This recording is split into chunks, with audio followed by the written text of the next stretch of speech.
কিভাবে রায় হাসিনাকে 5ই আগস্ট জনগণ রায় দিয়েছিল পাকানো তরকারি আর ভাত খেয়ে নিতে পারবে না, এর আগেই তাকে ভারতের পথে পা বাড়িয়েছিল। আপনারা জনগণের সাথে আছেন, মুখে বলেন, ভিতরে ভিতরে আপনাদের সম্পর্ক ভারতের সাথে জনগণ বুঝে গিয়েছে। সুতরাং বাংলাদেশ পন্থী ছাড়া জনগণ কাউকে ক্ষমতার মস্তকে দেখতে চায় না। ভিন্ন দেশের কোন দালাল রেখে এদেশের সংসদে দেখতে চায় না। সুতরাং আমরা বলতে চাই 11 দলীয় জোট এত তাড়াতাড়ি মাঠে আসবে এটা আমরা দাবি করি। আমরা এখনো মনে করতে চাই না আপনাদের বিরুদ্ধে আবার জুলাইয়ের আন্দোলন শুরু করতে হবে, জনগণকে আবার সেভাবে রক্ত দিতে হবে, সেটা আমরা আশা করি না। আশা করি এর আগে শিক্ষা গ্রহণ করবেন ইনশাআল্লাহ।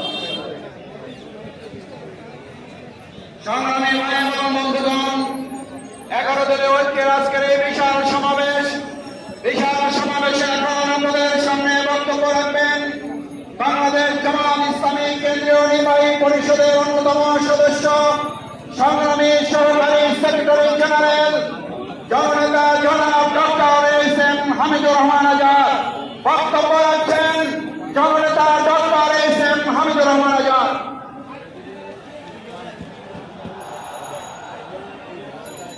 আলহামদুলিল্লাহ রাব্বিল আলামিন, আসসালাতু ওয়াসসালামু আলা রাসূলিল কারীম ওয়া আলা আলিহি ওয়া সাহবিহি আজমাইন।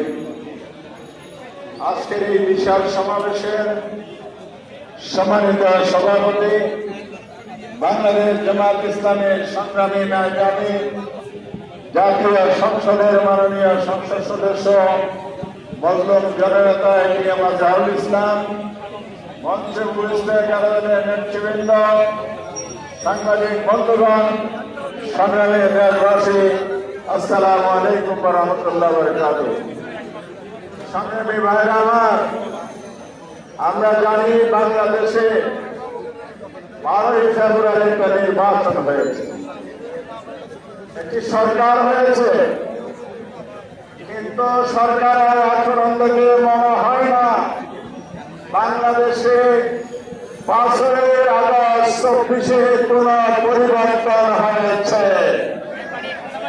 সরকারের আচরণ দেখে মনে হয় না শেখ হাসিনা ভারত পালিয়ে গেছে, ফ্যাসিবাদের পতন হয়েছে, নতুন সরকার গঠিত হয়েছে, এটা মনে হয় না। কারণ হাসিনার সরকার ছিল গণবিরোধী সরকার, আর বর্তমান সরকারের জনগণের বিরুদ্ধে অবস্থান নিয়েছে, গণবিরোধী করতে যাচ্ছে। এই জন্য গণভোটের গণরায় বাস্তবায়ন করে নাই। এই জন্য জ্বালানি সম্পদ দ্রব্যমূল্যের ঊর্ধ্বগতি, দুর্নীতি, অব্যাহত রেখেছে। এই জন্য আজকে বাংলাদেশের মানুষের স্বাধীনতা হরণ করছে। বাংলাদেশের সংবিধান, পার্লামেন্টে ওনারা জিকির করেন, তসবিহ পড়েন, সংবিধান সংবিধান সংবিধান, কথাকে ঠিক।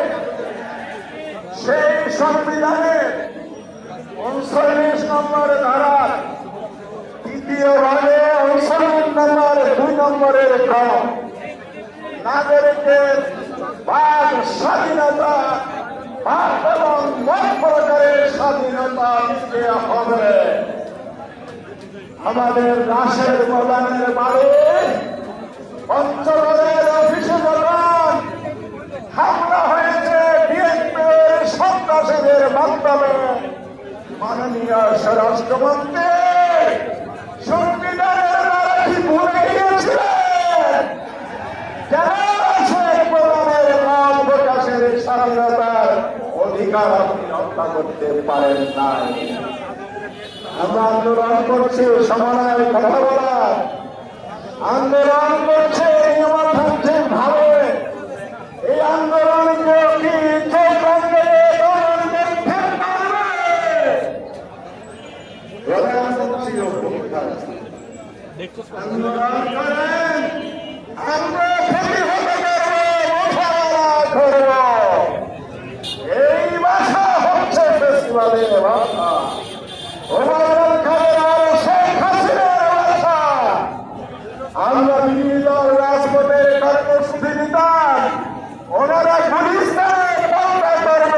দিতেন।